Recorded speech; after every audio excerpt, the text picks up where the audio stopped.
भारत के प्रधानमंत्री नरेंद्र मोदी और शी जिनपिंग के बीच G20 शिखर सम्मेलन के दौरान मुलाकात हुई।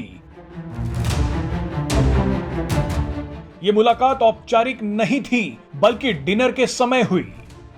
जानकारी के मुताबिक पीएम मोदी को देख जिनपिंग उनके पास आए, जिसके बाद पीएम मोदी ने भी आगे बढ़कर उनसे हाथ मिलाया। लेकिन अब इसी चीन के साथ भारत के पड़ोसी देश ने भी अचानक हाथ मिला लिया है। नेपाल की सेना ने भारत को बड़ा झटका दिया है। नेपाल की सेना ने भारत और नेपाल को जोड़ने वाले एक्सप्रेस वे का ठेका चीनी कंपनी को दे दिया है। अब नेपाल पर आरोप लग रहे हैं कि उसने जानबूझकर भारतीय कंपनी को दरकिनार किया। जानकारी के मुताबिक नेपाल की सेना ने काठमांडू तराई मधेश एक्सप्रेसवे बनाने का ठेका चीन की एक company China first highway engineering को दे दिया है। यह फैसला नेपाल में आम चुनाव शुरू होने से कुछ ही दिन पहले लिया गया है। हैरानी की बात देखिए कि इससे पहले इसी कंपनी के आवेदन को खारिज कर दिया गया था, लेकिन इसके बावजूद इसी कंपनी को एक्सप्रेसवे का ठेका मिला। दावा तो यहां तक किया जा रहा है कि चीन की जिस कंपनी को यह ठेका मिला है, उसके पास प्रोजेक्ट पूरा करने के लिए आवश्यक तकनीकी विशेषज्ञता भी नहीं है। आपको बता दें कि 20 नवंबर को नेपाल में चुनाव हो रहे हैं। चुनाव प्रचार में नेपाल का हर छोटा बड़ा नेता भारत का ही जिक्र कर रहा है।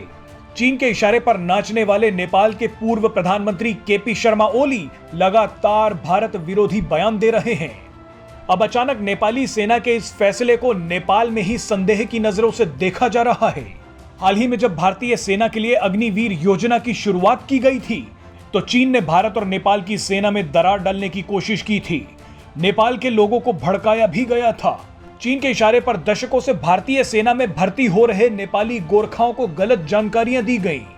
भारतीय सेना के प्रमुख जनरल मनोज पांडे इन गलत फहमियों को दूर करने के लिए हाल ही में नेपाल भी गए थे। लेकिन अब अचानक नेपाल सेना का यह फैसला चौंकाने वाला है। नेपाली सेना ने जिन कंपनियों के प्रोजेक्ट्स को खारिज किया है, वो अब कोर्ट जाने की तैयारी कर रही हैं।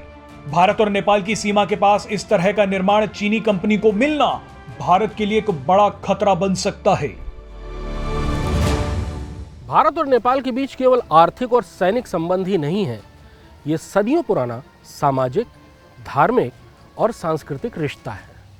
भारतीय सेना का अध्यक्ष नेपाल की सेना का भी मानद अध्यक्ष होता है, उसी तरह नेपाल की सेना का अध्यक्ष भारतीय सेना का भी मानद सेनाध्यक्ष होता है।